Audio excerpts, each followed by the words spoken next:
हजारों वर्षों पहले कोल्हापुर नाम के एक ग्राम में एक ब्राह्मण रहता था। उसका नाम यज्ञ शर्मा था। वह वेदों को भली भांति अध्ययन किया और उनमें वर्णित सारे गुणों का आचरण करते हुए न्याय मार्ग में वह बहुत सारा धन कमाया। विद्वानों में भी वह बहुत प्रसिद्ध हुआ। अग्निहोत्र की कृपा से उसके आंगन में एक पुत्र जन्म हुआ। पुत्र के जन्म से यज्ञ शर्मा बहुत प्रसन्न हुए और वह गरीबों में दान दिया और अपने पुत्र का नाम गुणनिधि रखा। गुणनिधि अपने बाल्यावस्था में अपनी चतुराई और बुद्धिमत्ता से अपने माता पिता को बहुत खुशी दी। जब गुणनिधि बड़े हुए तो उनका उपनयन कराया गया और उनकी शिक्षा शुरू की गई। गुणनिधि के पूर्व जन्म के पुण्यों के कारण वह शिक्षा, विद्वता और आदि से संपन्न हुए। गुणनिधि और उनके पिता के बीच बातचीत शुरू हुई कि बेटा, तुम्हारी शादी करने की उम्र हो गई है, अब तुम्हें शादी कर लेनी चाहिए। गुणनिधि पूछता है कि पिताजी, शादी क्यों करनी चाहिए? तो उनके पिता बोलते हैं, सुख और आनंद पाने के लिए। तो गुणनिधि पूछता है, कैसा सुख, कैसा आनंद? तो उनके पिता बोलते हैं, जो संसार में सारे लोग सुख और आनंद पाते हैं। तो गुणनिधि अपने पिताजी से पूछते हैं कि पिताजी, मैं कुछ सवाल आपसे पूछना चाहता हूँ, आप नाराज तो नहीं होंगे? तो उनके पिता बोलते हैं, जो भी पूछना है पूछो बेटा, इसमें नाराजगी क्या बात है? जितना मुझे पता होगा उतना मैं बता दूंगा। पिताजी, मेरे उपनयन के दौरान मेरे गले में 3 लॉकेट वाला ये यज्ञोपवीत क्यों डाला गया? इसका क्या परंपरा है? गुणनिधि के पिता बताते हैं कि वो जो 3 लॉकेट है उसमें सारा गुण रहता है और उसके हर एक गांठ में जो भी ज्ञान तुम प्राप्त करोगे उसमें रहती हैं। उपनिषद में सारा कुछ लिखा हुआ है, तुमने देखा नहीं है क्या? गुणनिधि बोलता है कि पिताजी, मैं वो देखा था लेकिन मुझे पूरी तरह से समझ में नहीं आया। और विवाह के समय दूसरी यज्ञोपवीत डाला जाता है ना, वो किस लिए होता है? तो गुणनिधि के पिता बताते हैं कि विवाह के समय दूसरा यज्ञोपवीत इसलिए डाला जाता है कि तब से वह अकेला नहीं है, उसके परिवार का सारा भार उठानी पड़ेगी। गुणनिधि अपने पिता से पूछता है कि पिताजी, विवाह का क्या मतलब होता है? उसके पिता बताते हैं कि विवाह में वाह का मतलब हमेशा भार उठाने वाला। गुणनिधि अपने पिता से पूछते हैं कि पिताजी, ये गले में यज्ञोपवीत क्यों डाला जाता है? उसके पिता बताते हैं कि ये जो गले में यज्ञोपवीत, जिसे जनेऊ भी कहा जाता है, वह इसलिए डाला जाता है क्योंकि आप सारे संबंधों को समझ के अपने जीवन में अच्छी तरह से उसको निभा सकें। इसीलिए जो भी ऋषि मुनि सन्यासी लोग होते हैं वो लोग को इसका रहस्य पता होता है, इसीलिए वो लोग इसको निकाल देते हैं। गुणनिधि अपने पिता से बोलते हैं कि पिताजी, आप सर्वज्ञ हैं, आप सब कुछ जानते हैं, फिर भी क्यों आप मुझे शादी करने के लिए बोल रहे हैं? उसके पिताजी बोलते हैं कि अभी तुम्हारी इतनी उम्र नहीं हो गई है कि तुम इन सारे परंपराओं, संप्रदाय को जान सको।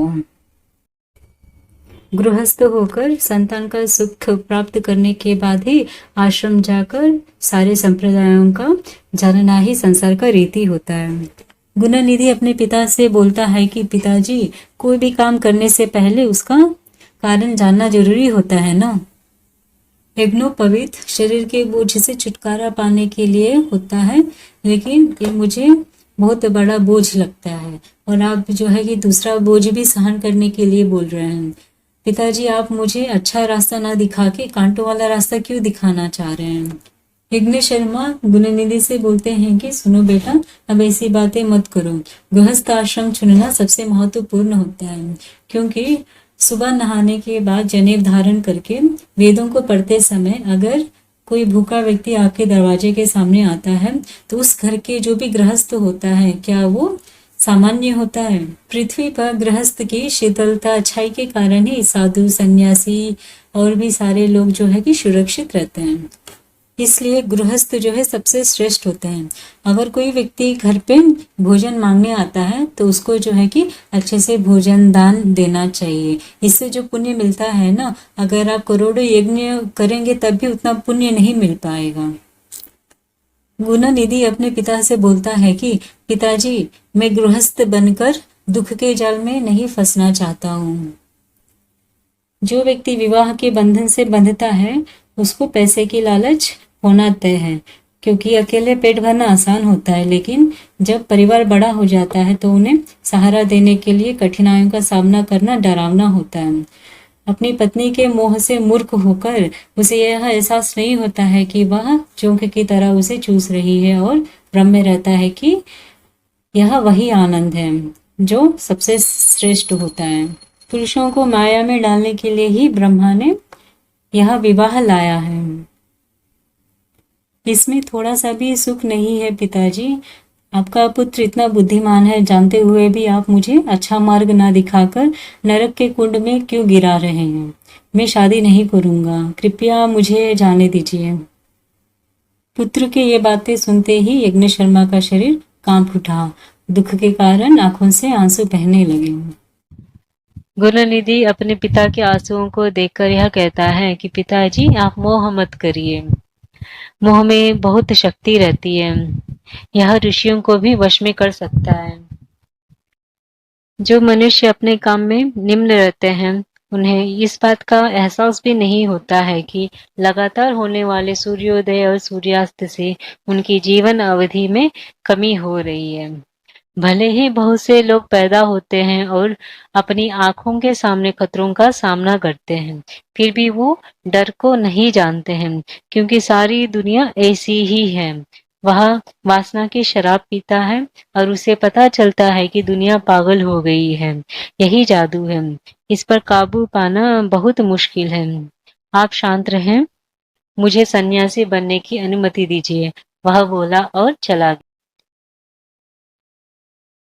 यज्ञ शर्मा अपने बेटे की मानसिक तपस्या पर शोक व्यक्त करते हुए यह विलाप करते हैं कि वंश समृद्ध नहीं हो सका, क्योंकि कितने भी लोगों ने उसे बताया, उसने अपना मन नहीं बदला। कुछ समय बाद उनके पिता की मृत्यु हो जाती है। उनकी माता अपने पिता के साथ थी। अपने माता पिता की मृत्यु के बावजूद गुणानिधि ने उस चिंता को अपने दिमाग से नहीं जाने दिया। इस बात से खुश थे कि व्यक्तिगत सारे संबंध टूट गए थे और उन्होंने दर्शन के रहस्यों को जानने के लिए एक उपयुक्त गुरु की तलाश में निकल पड़े। उस शाम जब वह देवता के दर्शन के लिए कोवेला गए तो वहां अपर शिव जैसे एक सिद्ध मिले। वह उनको प्रणाम करता है और उनके गुणों को जानने के बाद घर जाकर वह उनकी महानता का ही एहसास करता है। तब वह अगले दिन सुबह से लेकर शाम तक उसी सिद्ध के पास बैठकर उनके गुणों को देखने लगता है। ऐसे 10 दिन गुजर जाते हैं। वह सिद्ध को गुणनिधि का ईमानदारी का एहसास हुआ तो पूछने लगे, तुम कौन हो, किसके बेटे हो, तुम हर दिन मेरे पास क्यों आते हो, तुम क्या चाहते हो। तब गुणनिधि बोलने लगता है कि स्वामी, मैं यज्ञ शर्मा नामक ब्राह्मण का पुत्र हूँ। मेरे माता पिता स्वर्गवास हो गए हैं, मेरा कोई नहीं है। आप जैसे संत मेरे रिश्तेदार हैं। आप जैसे महान लोग की तलाश में ही मैं इधर उधर भटक रहा हूँ। मैं इन चीजों के कारण ही उदास हूँ। मैं कैवल्य का आसान रास्ता जानना चाहता हूँ। मैं अपनी इच्छा पूरी करना चाहता हूँ। हे भगवान, आप मेरे पिछले जन्म के पुण्य के कारण यहाँ आए हैं। मुझे मुक्ति का मार्ग दिखाइए, यही मेरा इच्छा है, इसलिए मैं आपके पास आ रहा हूँ। मुझ पर दया करिए। वह उनके चरणों में गिर पड़ा और प्रार्थना करने लगा। सिद्ध ने गुणनिधि को उठाया और कहा, मुझे तुम्हारी बुद्धिमत्ता का एहसास हो गया है। पिछले जन्मों के कारण तुमने बिना प्रयास किए ज्ञान प्राप्त कर लिया है। तुम्हारा जन्म तर्क के कारण हुआ है। तुमको हमारी सलाह से कोई लेना देना नहीं है।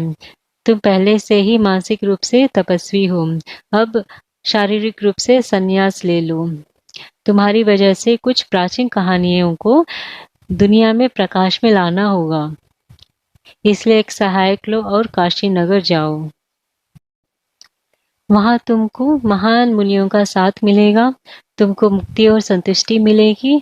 इतना कहकर सिद्ध ने अपने म्यान से एक बहुमूल्य रत्न निकालकर गुणनिधि के हाथ में रख दिया।